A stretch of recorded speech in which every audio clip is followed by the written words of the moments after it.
Acting in a certain way. Thought is the creative power, or the impelling force which causes the creative power to act. Thinking in a certain way will bring riches to you, but you must not rely upon thought alone, paying no attention to personal action. That is the rock upon which many otherwise scientific metaphysical thinkers meet shipwreck, the failure to connect thought with personal action. We have not yet reached the stage of development, even supposing such a stage to be possible, in which man can create directly from formless substance without nature's processes or the work of human hands.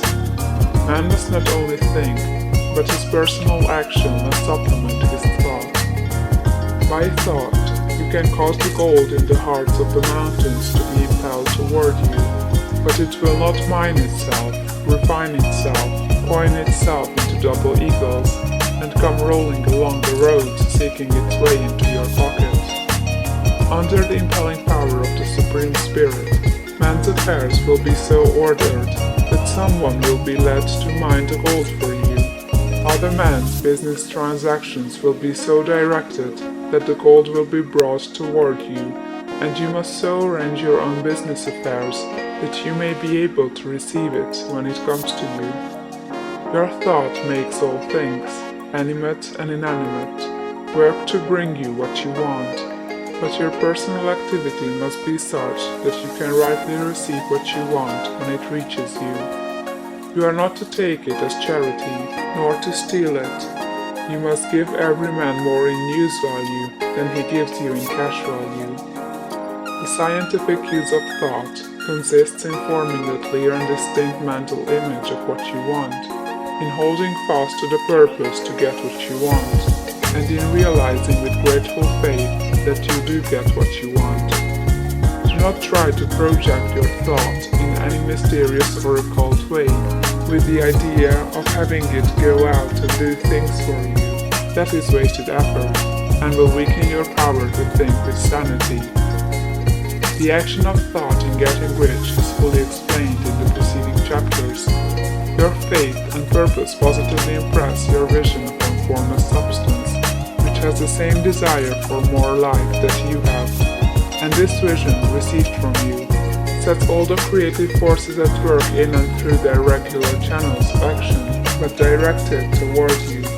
It is not your part to guide or supervise the creative process. All you have to do with that is to retain your vision, stick to your purpose, and maintain your faith and gratitude. But you must act in a certain way, so that you can appropriate what is yours when it comes to you, so that you can meet the things you have in your picture and put them in their proper places as they arrive. You can really see the truth of this. When things reach you, they will be in the hands of other men, who will ask an equivalent for them. And you can only get what is yours by giving the other man what is his. Your pocketbook is not going to be transformed into a Fortunatus purse, which shall be always full of money without effort on your part. This is a crucial point in the science of getting rich. Right here, when thought and personal action must be combined. There are very many people who, consciously or unconsciously, set the creative forces in action by the strength and persistence of their desires, but who remain poor because they do not provide for the reception of the thing they want when it comes. By thought, the thing you want is brought to you. By action, you receive it. Whatever your action is to be, it is evident that you must act now. You cannot act in the past, and it is essential to the clearness of your mental vision that you dismiss the past from your mind. You cannot act in the future, for the future is not here yet. And you cannot tell how you will want to act in any future contingency until that contingency has arrived. Because you are not in the right business or the right environment now, do not think that you must postpone action until you get into the right business or environment. And do not spend time in the present taking thought as to the best course in possible future emergencies. Have faith in your ability to meet any emergency when it arrives. If you act in the present with your mind on the future, your present action will be with a divided mind and will not be effective. Put your whole mind into present action. Do not give your creative impulse to original substance and then sit down and wait for results. If you do, you will never get them. Act now. There is never any time but now, and there never will be any time but now. If you are ever to begin to make ready for the reception of what you want, you must begin now. And your action, whatever it is, must most likely be in your present business or employment, and must be upon the persons and things in your present environment. You cannot act where you are not. You cannot act where you have been, and you cannot act where you are going to be. You can act only where you are. Do not bother as to whether yesterday's work was well done or ill done. Do today's work well. Do not try to do tomorrow's work now. There will be plenty of time to do that when you get to it. Do not try by occult or mystical means to act on people or things that are out of your reach. Do not wait for a change of environment before you act. Get a change of environment by action. You can so act upon the environment in which you are now as to cause yourself to be transferred to a better environment. Hold with faith and purpose the vision of yourself in the better environment, but act upon your present environment with all your heart, and with all your strength, and with all your mind. Do not spend any time in day dreaming or castle building. Hold to the one vision of what you want, and act now. Do not cast about seeking some new thing to do, or some strange, unusual, or remarkable action to perform as a first step toward getting rich. It is probable that your actions, at least for some time to come, will be those you have been performing for some time past. But you are to begin now to perform these actions in a certain way, which will surely make you rich.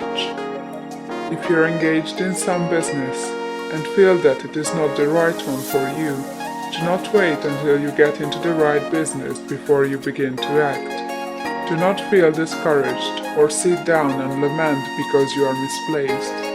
No man was ever so misplaced but that he could not find the right place, and no man ever became so involved in the wrong business but that he could get into the right business.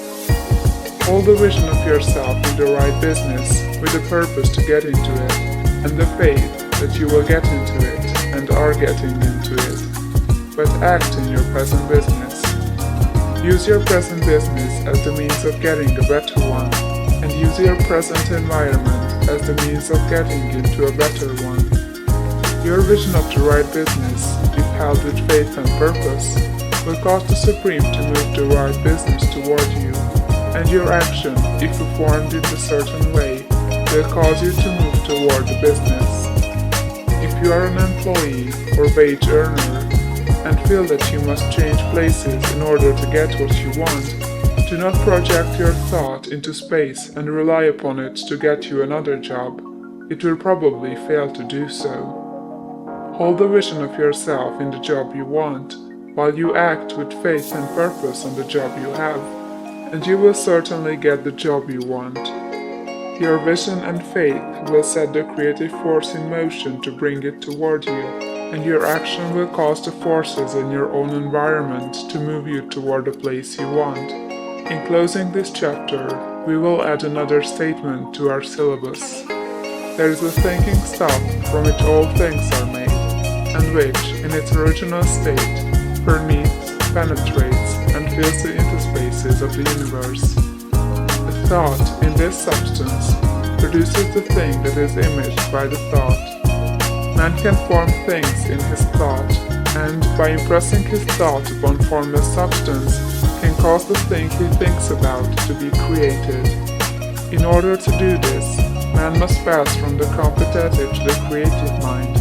He must form a clear mental picture of the thing he wants, and hold this picture in his thoughts with the fixed purpose to get what he wants, and the unwavering faith that he does get what he wants, closing his mind to all that may tend to shake his purpose, dim his vision, or quench his faith. That he may receive what he wants when it comes, man must act now upon the people and things in his present environment.